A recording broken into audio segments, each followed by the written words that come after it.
This video is sponsored by Apache Pine. They make super cool knives, wallets, watches, and other outside gear.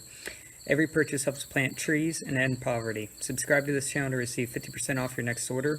A link is in the description of this video. Today we are out at the pond and we are going to take a look at a few different types of aquatic plants and the role that they play in the ecosystem. Aquatic plants, just like land plants, are used as a source of nutrients, cover for animals, and production of oxygen. Aquatic plants can be classified based upon their location in the water and how they grow. Today we are going to take a look at some algae, submerged plants, emergent plants, and some floating plants. Now, a healthy pond should have a good mixture of these four types of plants in order to stay cool, oxygenized, and lessen the risk of large algal blooms. Our pond in particular has lots of organic matter in it. This results in low dissolved oxygen content, so that is what we try to manage for most. Algae can be a real problem for a pond if mismanaged. You hear about it all the time, algal blooms causing red tide and massive fish deaths through the release of toxins in the water.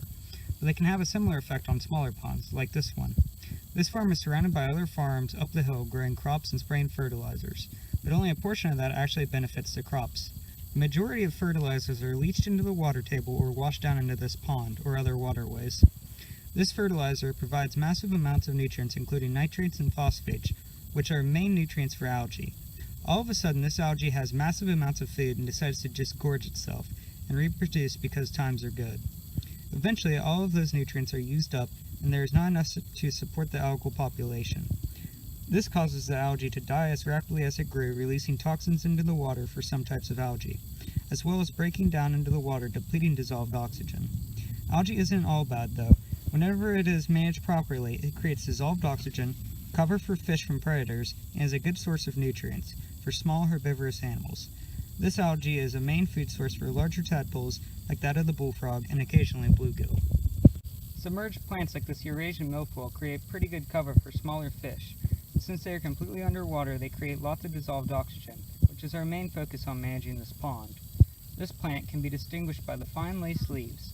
It creates good habitat for smaller sunfish such as bluegill. Submerged plants do not really help cooling the water like other groups of plants, but they are accessible for herbivorous animals to eat. Floating plants like these water lilies provide great shade under the water, keeping the water cool during the hot part of the day as well as giving fish cover from non-aquatic predators such as herons and other fisher birds.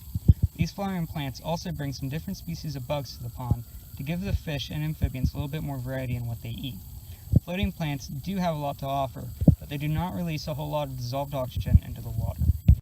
Emergent plants like this pickled rush, which we introduced, also provide a little bit of shade for the fish, but doesn't offer us much underwater cover. It does provide good coverage for amphibians from fisher birds. Like the floating plants, emergent plants don't provide a whole lot of dissolved oxygen. Our main focus on bringing pickled rush into the ecosystem is to bring a few more bugs to the pond for our crappie. We also use it to help to remove excess nutrients from the water to help prevent large algal blooms.